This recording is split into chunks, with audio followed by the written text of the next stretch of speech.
하나님 말씀, 오늘 주신 말씀을 같이 보겠습니다. 네.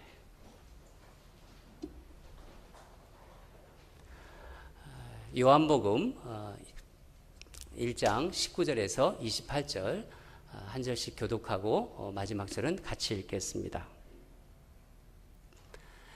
유대인들이 예루살렘에서 제사장들과 레위인들을 요한에게 보내어 내가 누구냐 물을 때 요한의 증언이 이러하니라.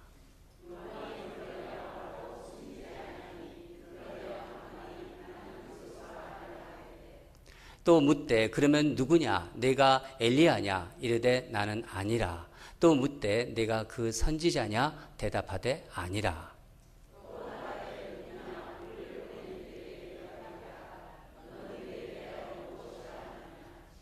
이르되 나는 선지자 이사야의 말과 같이 주의 길을 곧게 하라고 광야에서 외치는 자의 소리로다 하니라. 또 물어 이르되 내가 만일 그리스도도 아니요 엘리야도 아니요 그 선지자도 아닐진데 어찌하여 세례를 베푸느냐.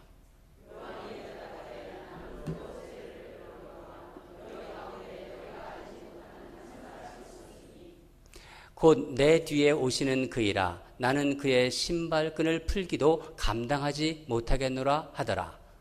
이 일은 요한이 세례 베풀던 곳 요단강 건너편 베다니에서 일어난 일이니라. 아멘.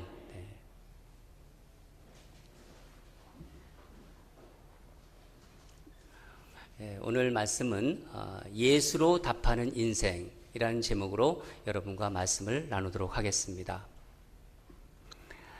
오늘 하나님께서 주신 말씀은 세례 요한의 증언입니다. 세례 요한. 이 증언은 우리가 읽었듯이 계속해서 묻고 대답하는 그런 형식으로 되어 있습니다. 질문을 던지는 사람이 누구냐면은 유대인들이 예루살렘에서 보낸 사람들이라고 하지요. 구체적으로 예루살렘에 있는 사내들인 공회에서 보낸 사람들을 말합니다. 사내들인은 지난번에도 제가 잠깐 설명드렸듯이 제사장들 또 바리새인들 그리고 백성들의 장로로 구성된 이스라엘 백성에 대한 내부 문제들을 이렇게 논의하고 또 그것을 의결하고 처리하는 그런 기관입니다. 지금으로 얘기하면은 국회와 사법부를 이렇게 합쳐놓은 그런 어떤 기관이라고 볼 수 있습니다. 이 사내들인에서 했던 일들 가운데 여러 가지 일이 있지만은 거짓 선지자들이 있을 때 이 거짓 선지자들로 의심이 가는 자들을 이제 조사하고 판정하는 일들이었습니다. 당시 세례 요한에게는 많은 사람들이 몰려들기 시작했습니다. 세례 요한은 회개의 선포와 또 세례를 통해서 사람들에게 영향력을 점차로 이렇게 미쳐가고 있었어요.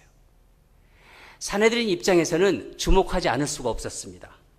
당연히 요한의 정체가 무엇인지 도대체 무엇을 하려고 하는지가 이 사내들이는 궁금해했었죠. 게다가 요한은 제사장 사가랴의 아들이었습니다. 이런 연유로 사내들인 공회에서는 공식적으로 이제 대표를 뽑아서 요한에게로 보내기로 이제 결정을 한 것입니다. 유대교에 정통하고 또 구약 성경에 박식한 그런 어떤 실력 있고 세례 요한과 만나서 이야기하더라도 전혀 꿀림이 없는 손색이 없을 정도의 이런 사람들을 선발해서 보냈겠죠. 이들이 이제 요한에게 와서 이제 묻는 거예요. 우리가 읽는 것처럼 세례 요한, 당신 누구야? 이렇게 물어보는 거예요. 도대체 누구야? 이 물음에 요한이 어떻게 대답하는지를 한번 보겠습니다. 우리 다 같이 20절을 읽겠습니다. 시작. 요한이 숨지게 아니며 하는 말이 나는 그리스도가 아니라 한데. 여러분 대답이 좀 이상하지 않으세요? 좀 묻는 말에 적당한 대답이 아닌 것 같아요. 요한이 당신이 그리스도냐고 이렇게 그러니까 요한에게 여기 온 사람들이 당신 그리스도야? 이렇게 묻지 않았거든요. 그런데 내가 누구냐? 이렇게 물었거든요. 그런데 세례 요한은 자신이 그리스도가 아니라고 대답하는 거예요. 그러자가 이들이 또 묻는 거예요. 그러면 내가 엘리야냐? 내가 그 선지자냐? 이렇게 또 묻지 않았습니까? 여기서 그 선지자라고 이야기한 것은 신명기 18장 15절에 모세가 한 말을 이들이 인용한 것입니다. 내 하나님 여호와께서 너희 중 내 형제 중에서 나와 같은 선지자 하나를 너희를 위하여 일으키시리니 너희는 그를 들을지라. 여기서 나와 같은 선지자, 장차 나타날 나와 같은 선지자를 가리키는 것을 말합니다. 세례 요한은 나는 엘리야도 아니고 또 그 선지자도 아니고 한마디로 나는 아무것도 아니다 하는 뜻으로 얘기하고 있습니다. 영어로 말하면 I am nothing 그렇게 얘기하고 있는 거예요.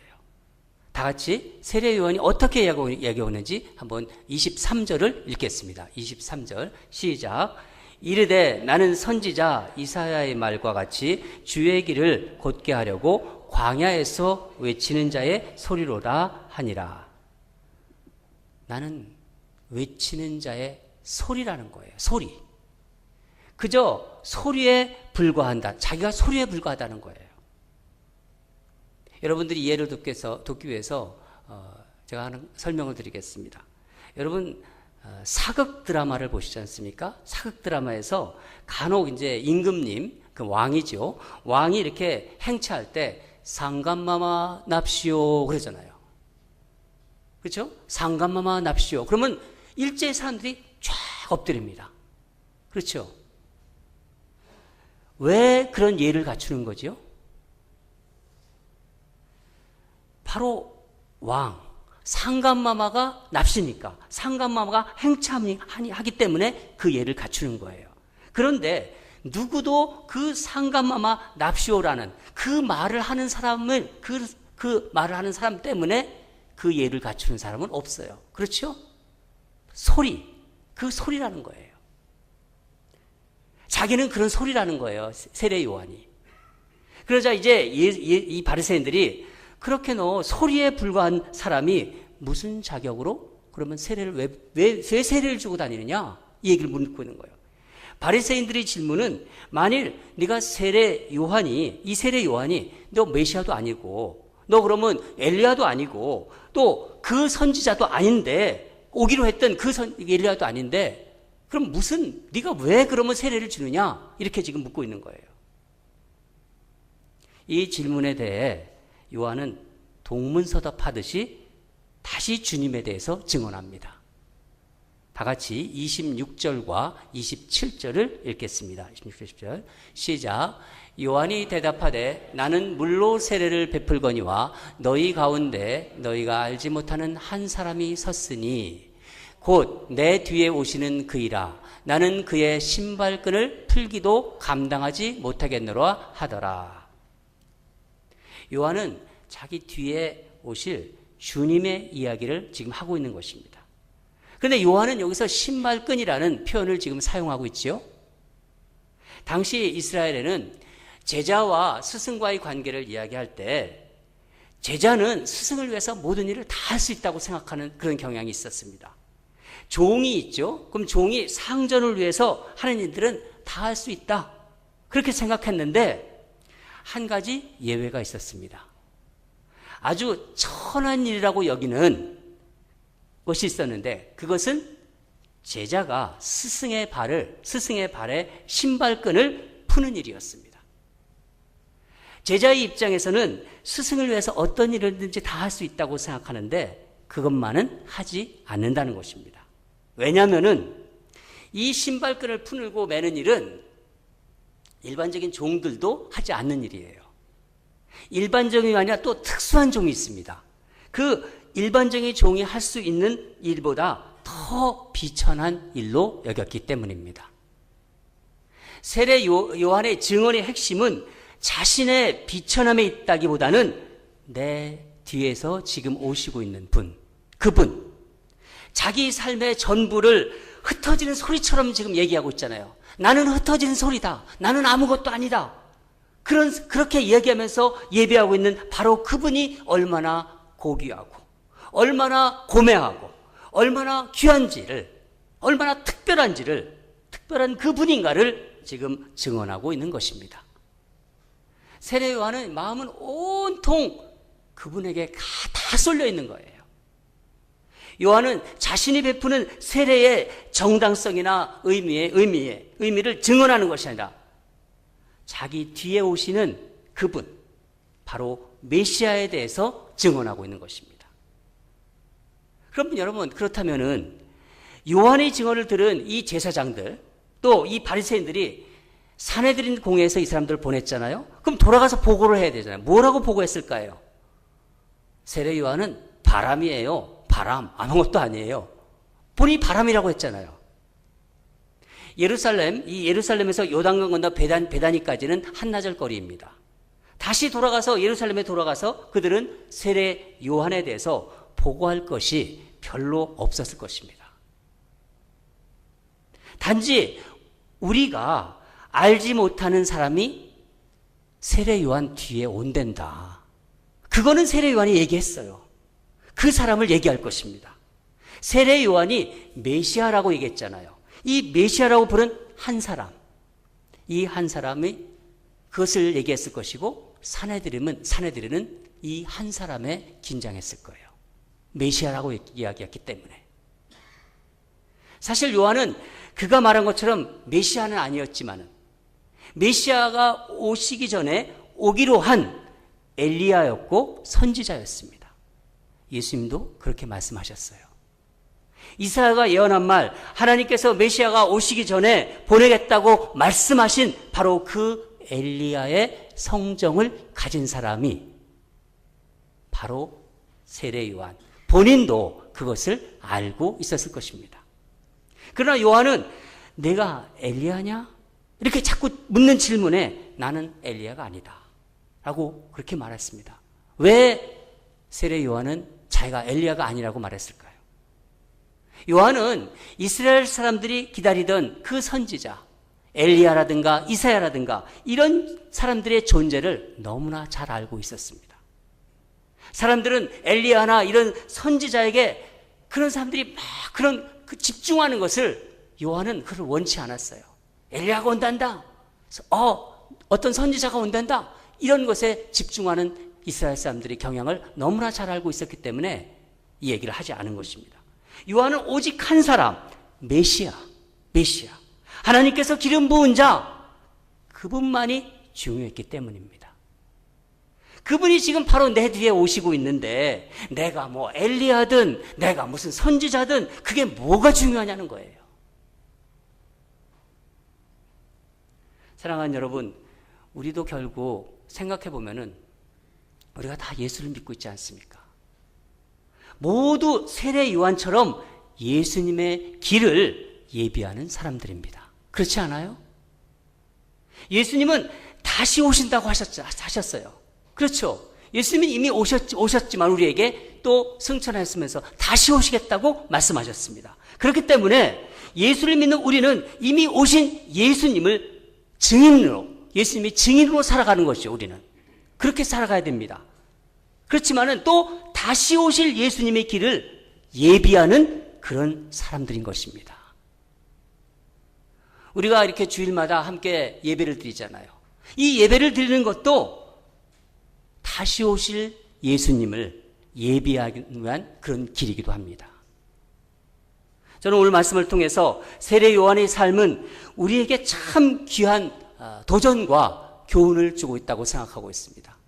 여러분, 어떤 교훈과 도전을 우리가 받아야 할지를 한번 살펴보겠습니다. 첫 번째로 요한이 자신이 모든 생각을 주님께 집중했어요.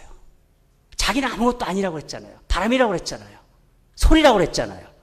요한이 자신의 모든 생각을 주님께 집중한 것처럼 우리도 예수님께 우리의 생각을 집중해야 합니다.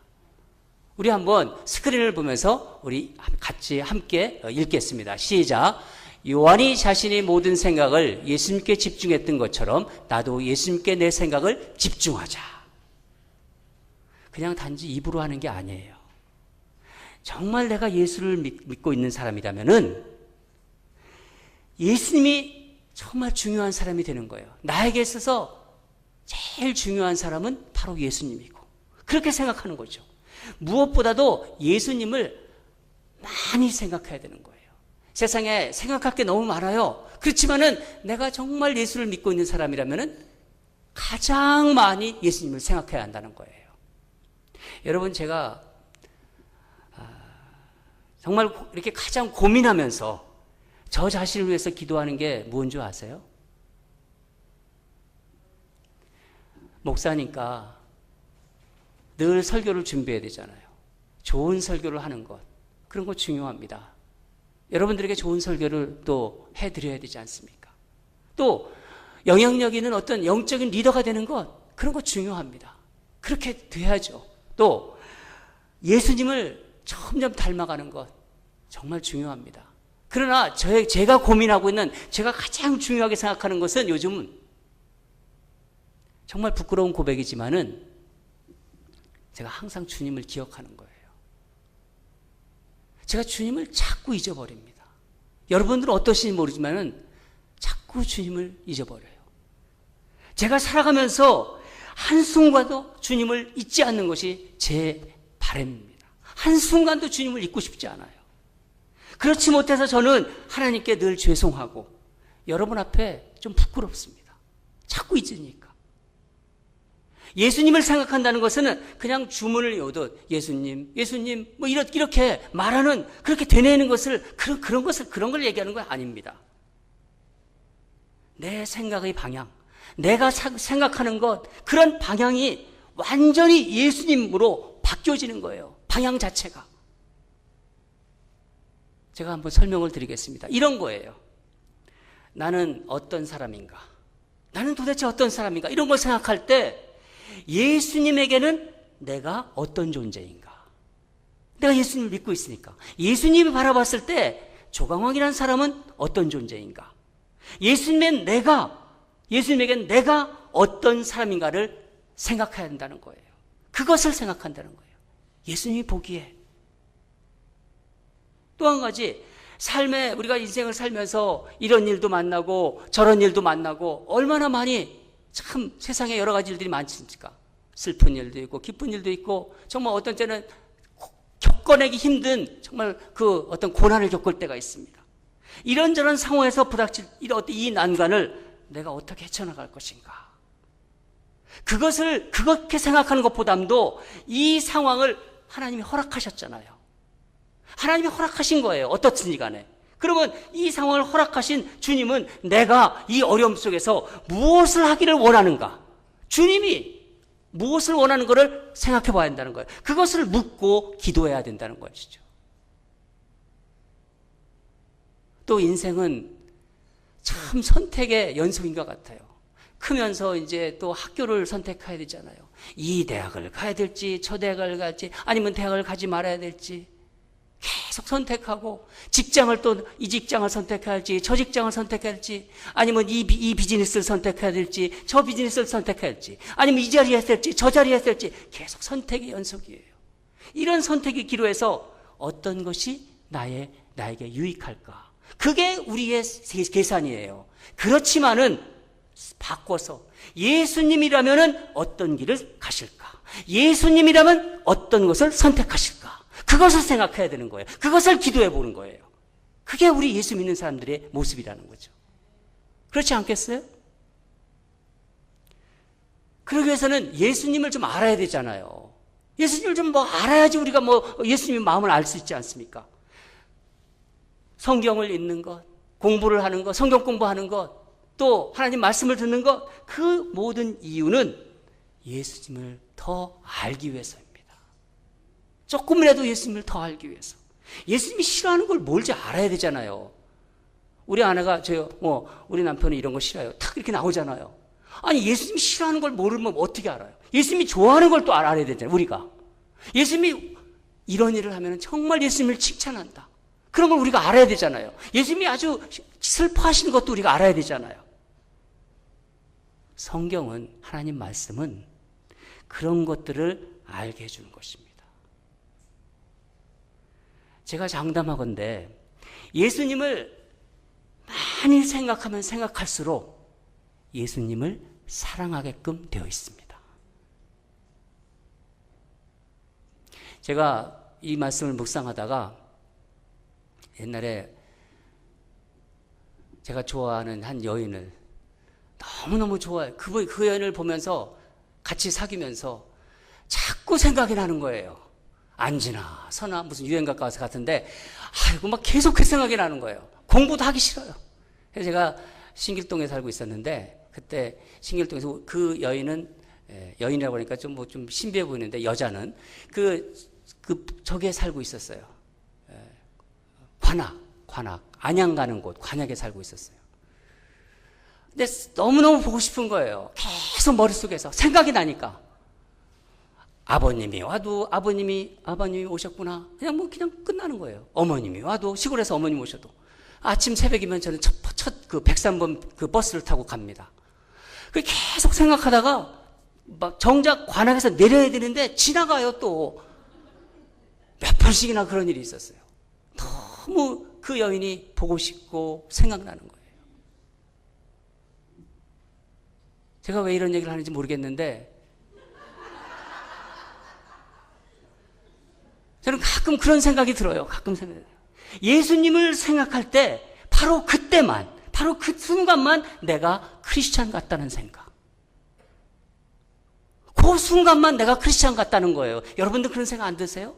까맣게 잊고 있다가 그때만 내가 예수 믿는 사람이지, 나 그리스도인이지, 그게 자꾸 생각이 나는 거예요.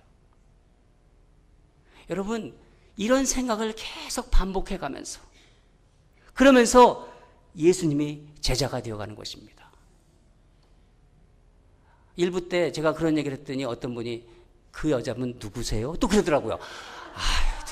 이 자다가 봉창 두드리는 소리가 나요.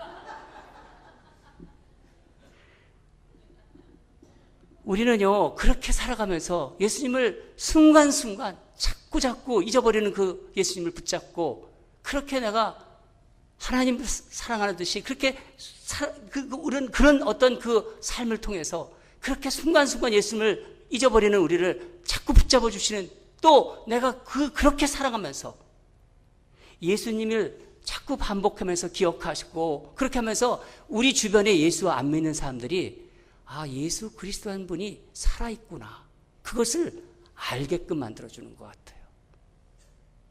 나와 관련된 사람들이 조광황이라는 사람이 예수 안 믿었는데 어떻게 예수 믿다면서 저렇게 예수를 잘 믿어갈까? 도대체 저 사람에게는 뭐가 있었길래 궁금하게 하고 주변에 있는 사람들이.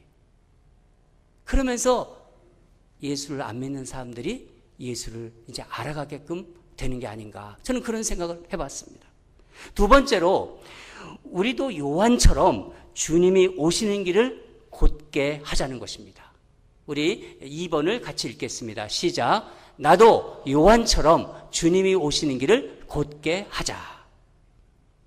왜 하나님은 세례 요한이 필요하셨을까요? 스스로 계시는 하나님인 예수님인데 메시아로서 공생애를 시작하는데 왜 광야에서 외치는 소리가 필요하셨을까요? 예수님은 무슨 스타의식이 있는 분이십니까? 예수님은 스타예요. 그렇지만은 예수님은 스타의식이 없습니다.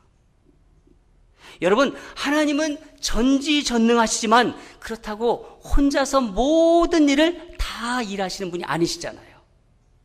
동역하신다는 거예요. 동역. 그것이 예수님이 일하시는 방식입니다. 하나님께서는 우리를 구원하기 위해서 독생자 아들을 이 땅에 보내셨습니다. 그리고 이 땅에 오신 예수님도 하나님 나라를 위해 제자들을 불러 모으셨고 함께 사역을 하셨습니다. 함께 일을 하셨습니다. 요한은 예수님보다 앞서온 예수님의 동역자입니다. 세례 요한 없이 일하는 것, 예수님의 제자들 없이 예수님 혼자 사역하는 것, 그거는 하나님의 일하는 방식이 아닙니다.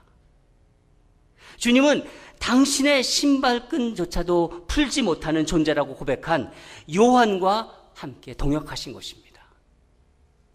예수님 지금도 여러분과 저와 동역하기를 원하시고 있어요. 여러분, 그렇다면은 주의 길을 곧게 하기 위해서 필요한 것이 무엇입니까? 주의 길을 곧게 하라고 하는데 그게 뭡니까? 산들을 이렇게 평평한 평지가 되고 패어있는 어떤 그 계곡이 메워져야 되잖아요. 주의 길이 곧게 되려면은 높은 산이 평지가 되고 계곡이 깊게 패어있는 계곡이 메꿔져야 된다는 것입니다. 구약에서 산이라는 것은 인간의 교만을 상징합니다. 골짜기, 이 깊게 패어있는 골짜기는 소외되고 상처받은 그런 어떤 사람들을 상징하고 있습니다. 여러분, 주의 길을 곧게 하는 것이 그러면 어떻게 하는 것입니까? 교만한 자가 낮아지고 가난하고 소외된 사람들이 삶이 회복되는 것이 바로 주의 길이 곧게 되는 거예요. 그렇기 때문에 예수님에 대한 증언은 말로만 하는 것이 아니라 우리의 연약한 이웃들을 더 여러분 자주 만나세요.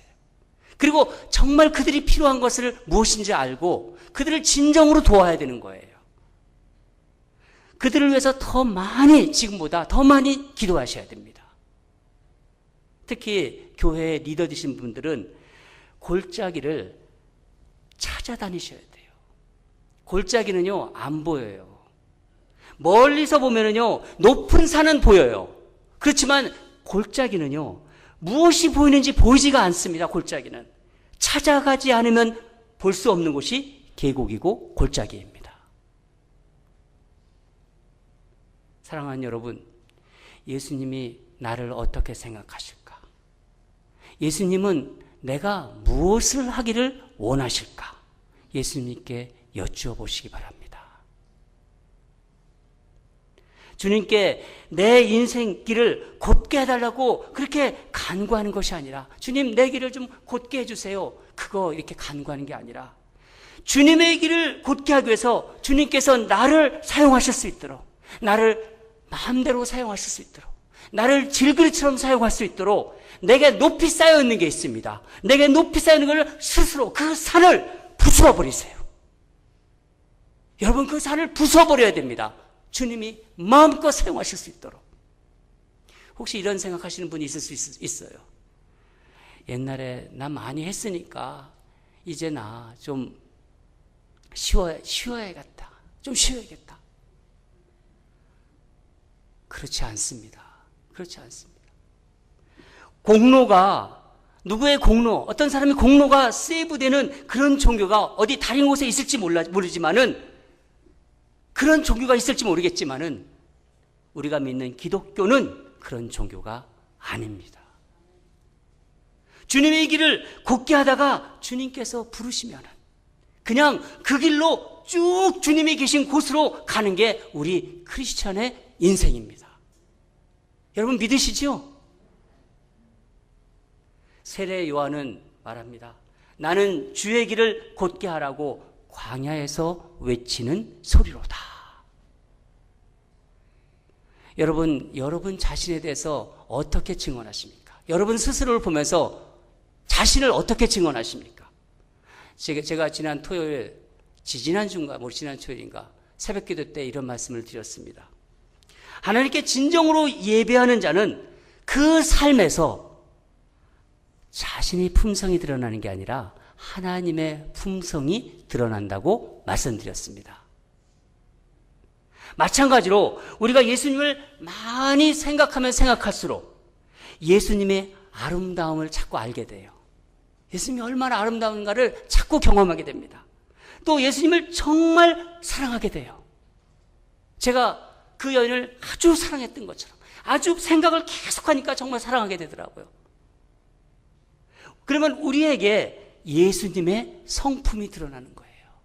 내 성품이 드러나는 게 아니라 그 사람을 보면은 예수님이 자꾸 생각이 나고 예수님의 성품이 주변에 흘러넘치게 되는 거예요. 그래서 우리의 삶이 자연스럽게 예수님을 증언하게 되는 그런 신비로움의 그런 경험을, 자기가 그런 경험을 할 수 있다는 것입니다. 사랑하는 여러분, 여러분에 대해서 누군가 여러분을 물어볼 때, 여러분의 삶을 물어볼 때 예수님으로 답하십시오. 얼마나 좋습니까? 여러분의 인생에 대해서 알고 싶어하는 사람들에게 예수로 답하는 삶. 내가 예수 믿는데 예수님 그동안 살아온 삶에 대해서 나를 궁금해할 때 내가 예수로 답하는 삶이 된다면 얼마나 하나님이 기뻐하시고 내게 얼마나 마음이 뿌듯하겠습니까? 내 인생을 말할 때 예수로 답하는 인생. 우리 교회를 생각할 때, 우리 인랜드 교회를, 우리 ANC 인랜드 교회를 생각할 때, 저 교회를 생각하면 예수로 답하는 교회. 저는 생각만 해도 이렇게 가슴이 막 이 말씀을 준비하면서 얼마나 막 뛰었는지 모르겠습니다. 얼마나 하나님이 기뻐하실까?